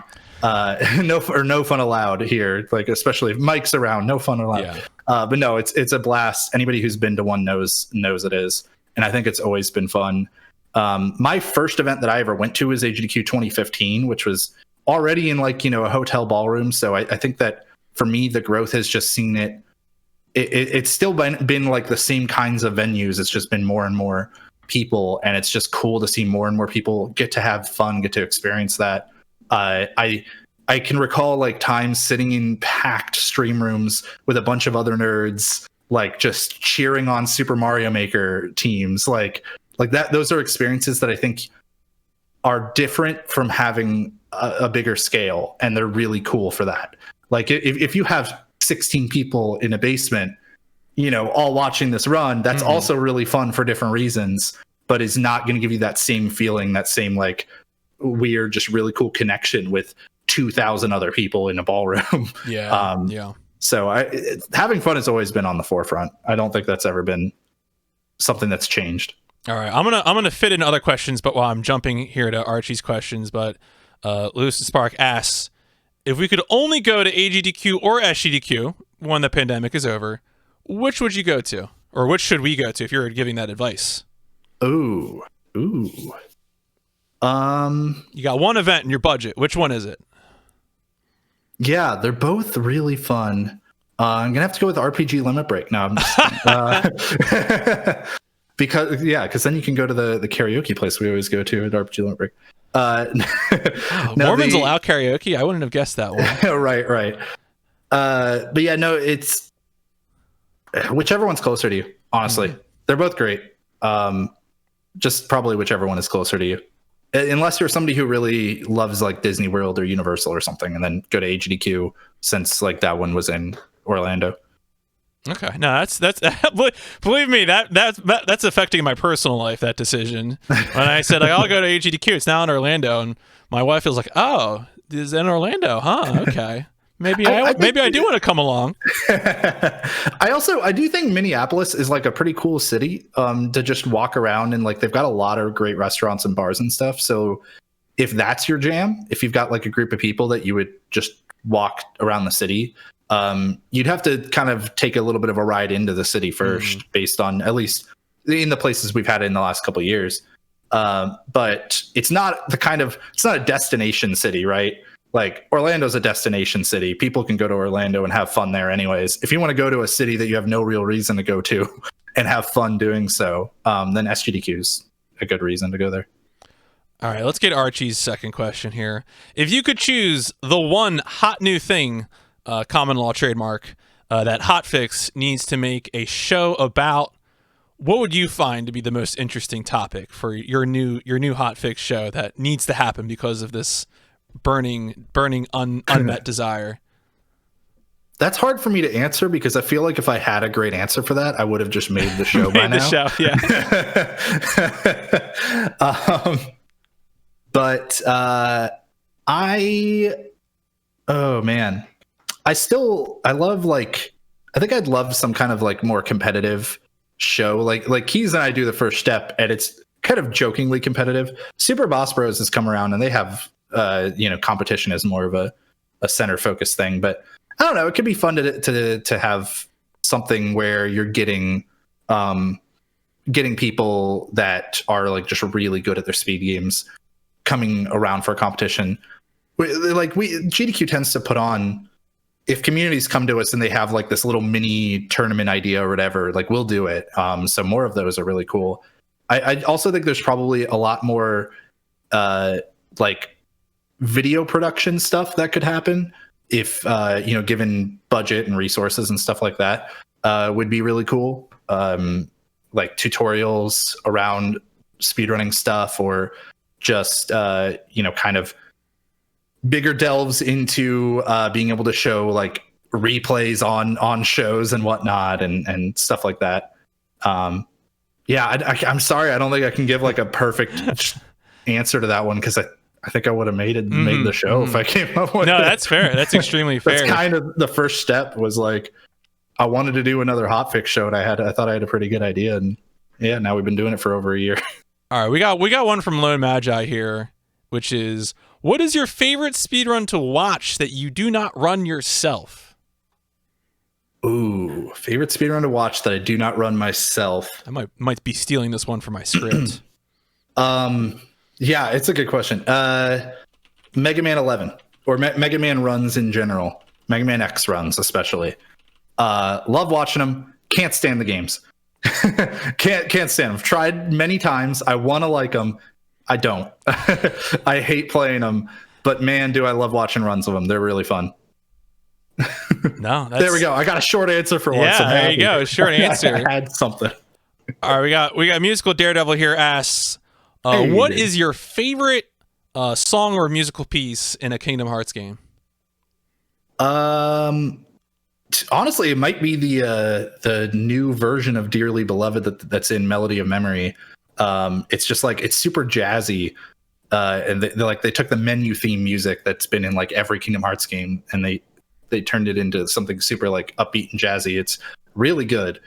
Otherwise, Hull Bastion's field music is good, is really good, and the Lingering Will, the track that plays when you fight against Lingering Will. I don't know the names of any of these things, but that one's really good too. Cool. No, those are Dearly Beloved is a great piece. I feel like there's been so many remixes of it at this point too. Like, I'm pretty sure that Christmas remix came out this year too as well. I don't know. Yeah. That was pretty cool. All right, let's get Archie's third question. I try not to put myself into the interviews too much here, but I will indulge Archie here. As someone who does interviewing and production stuff, what are your thoughts about Overboost and me as an interviewer? No, I think you did a great job. You put in the research. Honestly, I wish I could put in the same level of research that you do for every interview I do at GDQ. But we're often doing 10 interviews per person or something over for a week, and all like prepping all of that while simultaneously writing the pre-show and rehearsing that and whatnot. So I think you do the research. That's already pretty great. Like I think you're doing a good job. Thank you. I more constructive feedback. But. That's the thing. I will say that's the thing I take the most pride in, is that being a weekly show, taking the time to do that research. I know Peking Boo definitely got like caught off guard several times, because I had watched all the runs, and so I was like, oh yeah, like you talk about your socks while doing dance pad speed runs, and he was like, you really had to listen, didn't you? So that was research is a big thing I would tell any, like even for the interviews we do at GDQ, which to a degree are more just like little previews of their upcoming run. A lot of the time, it's kind of more the post-game runs where we can get into it a little bit. Even for those, we do research. That's something that people don't think about, I think, with interviews. No, it really helps. It helps so much to be able to close the distance that much quicker to get to questions that are really going to bring out the guest. All right, here's the other one from Lone Magi. What is your favorite scent moment on or off screen? Oh man. I'm thinking of one that I don't know that if I should share. I think for scent's sake, I won't share it unless I had cleared it with him. That's fair. But there's another one which is just like him winding this music box. I think it was SGDQ 2017, where the camera operator, I believe was Angel at the time, is just slowly zooming in on him more and more as he's reeling the music box, and it's just going and going. He's just zooming and zooming and zooming. It's just really good. This may be my favorite. I was really impressed with all the Haunted Doll Watch stuff. That was good too. That was a good bit. Very much enjoyed that. What else we got here? Here a question from Cloud here in chat. I'm going to read this word for word because I'm not sure if I quite understand it. What could have been your easiest speedrun ever? I'm not sure if Cloud, if you want to elaborate on that one, I'm not sure. I don't know if I understand that. Yeah, what could have been? Because I feel like you're saying it's a speedrun that you could have done, but you didn't end up doing it. If you want to, here's a question I have, and I didn't want to do this during the interview. Why is the speedrun science book sitting like that behind you? Because this table here was just like used for stuff, and it's just a useful spot to have. It's effectively turned my desk into an L desk, and I needed something to make it not just this barren white thing in the background of my camera. So it's a great set piece. I was just wondering, is OmniGamer getting free advertisement on this podcast or something? Do I need to get in touch with him maybe? I think I put it there before either SGDQ or just before some hotfix episode, like some episode of the first step, this year or in 2020 rather, at some point, where I had just kind of I think part of it too is that I used to have like the camera zoomed in a lot more, and it wasn't fitting in some of the layouts that we did in with the first step. It was like I was getting my head cut off as a result, and so I had to zoom it out more. This became more visible, and I didn't want just this blank table sitting back there. No, that's fair. Good book too. I would say if you want to read a book about speedrunning, you could do far worse. It's a pretty good one. Cloud said a speedrun that you thought was easy but then turned out to be hard. Speedrun I thought was easy turned out to be hard. I did think, kind of Portal 2, talking on that, I did think I'd be better at bunny hopping than I was, because I had messed around with bunny hopping a little bit in like some Quake Online, some like web browser version of it, I think. And so I thought I was going to pick that up pretty quickly, but it ended up being a lot different and pretty difficult to do some of the more advanced stuff there. Otherwise, any game that involves that's really hard to practice, I think. So like Hollow Knight was really hard to learn for the second step until I downloaded the debug mod that they have. As soon as I got the debug mod, it became a lot better. So I think it would have been. Oh no, I know the actual answer to this. Kingdom Hearts 2 Final Mix is the actual answer. I ran beginner for like 2 weeks, and this is after I had been running Kingdom Hearts 1 for a long time, after I had commentated Kingdom Hearts 2 countless times. So like I knew so much about this video game, and it was still brutally difficult in terms of just trying to know, like, there's so many things where you need to like manipulate the AI of a boss. And if you take like one step too far, it's like, oh, well, you walked too far. You change the like way that they're going to behave. That was really difficult. I think there's better resources now too, but it's also just that like a lot of the people that I would talk to and get help from on that, their brains about speedrunning just work differently than mine do.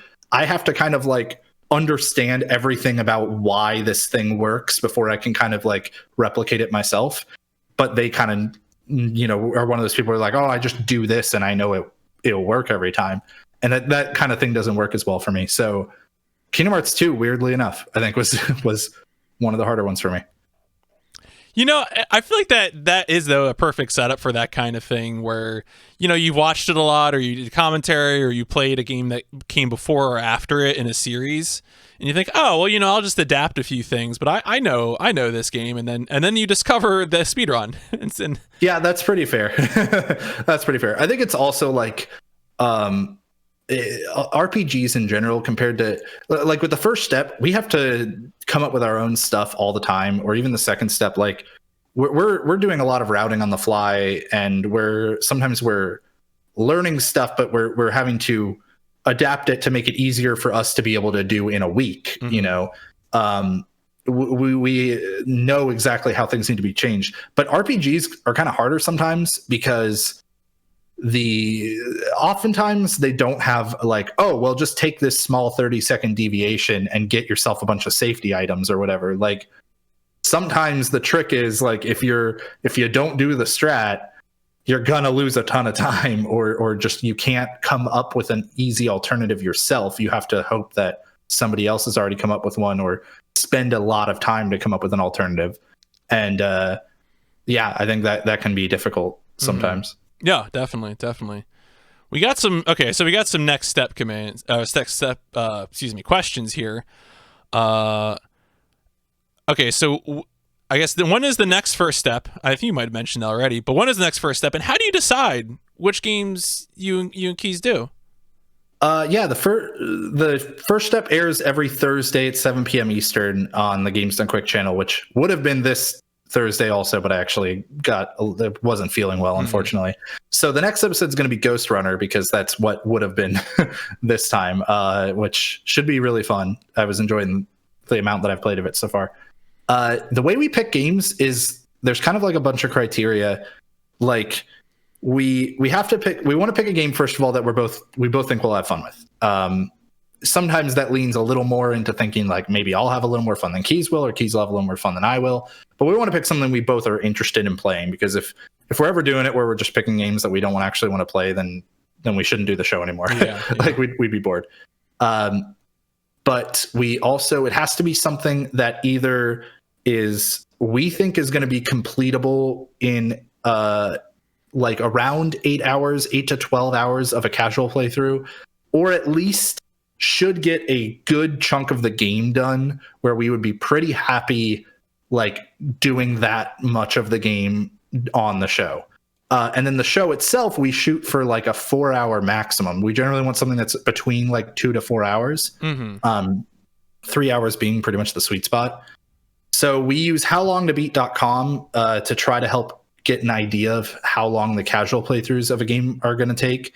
And we use that plus just our experience of like how much faster a second playthrough tends to be to try to determine what the time is going to be. We also look at what the time is for the world record for the speedruns. We don't look at them because it's part of the show. Right. But we look at what the time is, and we try to go, okay, let's like that can tell us a lot of different stuff. Like if How Long to Beat says that this is a 15-hour game and it's a half an hour speed run, then that probably means that it's so broken that we can't really use the speed run time to tell us anything about it.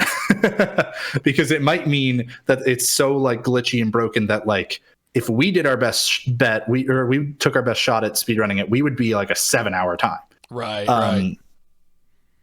Conversely, if it's a run where the speed run is 2.5 hours, we're probably not going to get that done in 4 hours.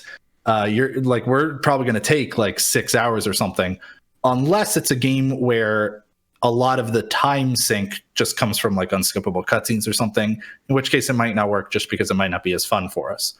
But yeah, there's a lot of this weird balancing act of trying to find games that we're going to enjoy that are also going to fit in the casual time frame and going to fit in the show time frame, and are going to be things that we think people are going to want to watch, because that's obviously like a part of it. We want people to be enjoying themselves and watching the show. It's all a weird balancing act, and it's hard sometimes. How far Sometimes in we miss advance? them all. How far in advance are you typically planning this stuff? That's the other part of Giblix's question. We're generally planning around a half a season or more at a time, and our seasons tend to be about 13 episodes. So that equates to like 2 months roughly. But we're also sometimes bad about it, and like maybe we're 2 months ahead, but then we'll spend like a month and a half doing episodes, and then it's like, oh crap, we're going to run out of games soon, and we'll plan the next 2 months out. It's also like we also want to try to do new games if they're going to be interesting. So there's kind of this balancing act as well of like we don't want to be too rigid in our schedule, because if like some hot new game comes out, like Silk Song gets, nobody knows when that game's coming out yet, the Hollow Knight sequel. If they just showed up in March and we're like, hey, here's the game, like we're not doing a big release date announcement. We want to be able to pivot and do that if we think it'll be fun. So we're kind of flexible on it. That makes sense. Here we got our question here for Magi, and I think I can interpret this correctly, which is to say, when it comes to speedrun guides, what format do you enjoy or would recommend to others, whether that be a guided playthrough, a segment by segment breakdown, or just separating a sort of trick index away from doing the playthrough style? Like, what's your take on the speedrun guide? I think it's really dependent on what level of skill you are trying to look for. So when I'm just trying to learn a run at all, like just trying to get into it, it might be more useful for me to just watch a full run of it, or just watch a couple skips and just implement a couple skips. So either one of those can kind of work. But if I am somebody who is already a speedrunner of the game and I'm trying to kind of step it up and move to the next level, I think I want a segment by segment video breakdown, because I want to like learn, okay, what are the 2 seconds I can save in this segment that I'm not saving right now? And what are the 5 seconds in this one? Like I want to look at it in that regard. Especially if you do some kind of analysis of your own splits and see like, on average, I'm losing a lot of time in this section compared to somebody else. It's a lot more useful to be able to just jump to a specific video on that section than to have to piece it together from the full run. And it like your time investment matters a lot, right? Like watching a full run where somebody just commentates it as a tutorial but doesn't like pause the video is not going to be the best thing to learn from necessarily, if you're just trying to like get into it. But also it means it's not going to take 6 hours to learn this 1 hour speed run, or more, because you could easily spend way more than that. So for the first step, like, or not really the first step because we don't learn it for that, but for the second step, it was really useful to us to have guides that were not like drastically longer than the length of the run. And it still took us hours at a time to learn those runs. Sure. No, that makes that.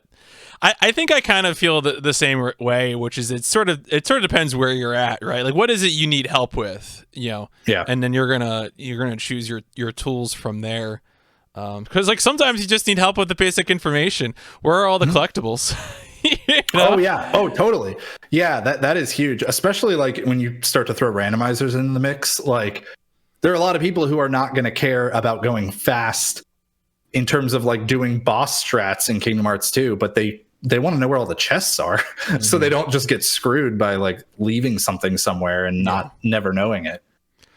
All right, I'm going to throw out one more call to folks watching. If you do have more questions, I'll throw in a filler question here, a very selfish filler question, which is, would you have people that you would want to see fall victim to an interview with me? Let's see. Who is coming to mind? What speedrunner needs to be on a podcast? Because I feel like part of what I do is I've noticed there's a surprising number of people who I thought like, oh yeah, someone would have picked this person up, because there's been a few podcasts before. I mentioned My Insane Pace earlier. There's a few other that do a great job. I have no ill will towards anyone else doing this thing. I used to have one. Like Darkman, Frozen Trell, and I used to to have one on GDQ, but that was more about breaking down runs than talking to runners. Right. So like, but like also I just feel like there's a whole universe of runners out there, and I'm always surprised to see who I can find that hasn't been on anything yet, Okay. Not that you can recommend anybody. You don't have to do new research on whether or not they've been on the podcast. Right. I mean, I could give you the easy like Spike and Keys just because that's who I do stuff with all the time. But like they've both been on stuff before. Who's somebody who hasn't been on one who I think would be like perfect for it? I don't know if he's been on one or not, but I think Konasumi would be really great on a podcast. Learn some more stuff from him. Same with Brian Otto. I feel like Brian Otto's probably been on one. So, well, I guess I might as well plug myself here. Brian Otto, I think, was Overboost 25, maybe. Ooh, okay. let me see here. What was it? Oh, Kelsey would be great. Yeah. Brian Otto was 27. Giblix in the chat mentioned Agdq. Agdq was actually number 17. So you go back, you'll find Agdq in the. So if I'll plug it again here. I have a YouTube playlist, and of course, if you have a whatever podcatcher you use, Spotify, iTunes, you can find Brian Otto and Agdq back there. Konasumi has been recommended to me before, though, so that's a good one. Yeah. Kelsey, I think I followed Kelsey on Twitter at some point. Kelsey would be great too. Yeah. So Kelsey's great. I think also, let's see. I know I had somebody else in mind. I think Emre would be pretty cool too. She is fantastic at like Hollow Knight, and I think has done Dark Souls stuff in the past, if I'm not mistaken. She'd be great. Blecky, if you haven't had Blecky, Blecky's awesome. He's just fun to talk to. Yeah, no, he's really good at it. Another fantastic commentator. Oh yeah, Tushan, there you go. That's another great one. Yeah, no, there's lots of great. See, this is what I'm saying. Like you start thinking about it, and you're like, oh, all these excellent people. Again, some of them have been mentioned to me, and some of them I haven't thought about before. So I'm glad that I brought it up. All right. Well, it seems like we are about towards the end of the thing. Oh wait, here we go. Magi, the last minute entry. Yeah, last minute entry. At this point, with GDQ interviewing, you've probably interviewed a few people. You're ahead of interviews. You've done a few. Do you feel like there's anyone that you would be starstruck to talk to? I don't know about starstruck. Like I've gotten that feeling a little bit before with some of the people I've like interacted with, either at an event or like on Twitter or something, or like Dan Jones is somebody who I watch. He does like YouTube stuff as well. He streams as well because I'm Dan Jones, to just throw out another plug in this podcast. He's done like co-op stuff for a channel called Playframe that I watched for a long time, and then I recently have been hanging out with him a bunch. So that was probably like a fun starstruck kind of moment. I don't know if there's much that I could think of right now. I'd love to do something with the Funhouse crew at some point. I think that'd be pretty cool. They got a great YouTube channel. But I don't know if there's any. I'm sure, especially with speedrunning, it's like it's still, even with how big it's gotten, it still feels very close knit and like niche. Where I feel like anybody that I would talk to out of it, it's like, well, we got that common ground of being a speedrunner. That just going in, I'm not really too concerned about being starstruck to them. I think in general too, it's nowadays like a lot of the people that are kind of more popular, more internet famous or whatever, they've gotten that way, but they're still just like normal people. Like movie stars and whatnot are also normal people, but there's definitely this whole weird circle of like, okay, they go through different life experiences than I've had just to be able to like get to Hollywood and whatnot, and there's that kind of thing doesn't really exist when you can stream from your home anywhere. Like it's really just a bunch of other like probably somewhat like closeted nerds just that just happen to be pretty funny and entertaining. So I think that you kind of that illusion of feeling like it's impossible to talk to somebody is a little bit more, it's dissolved a bit more in today's age. All right. Well, it is now 5 o'clock Eastern, so I'm going to go ahead and say that questions are closed.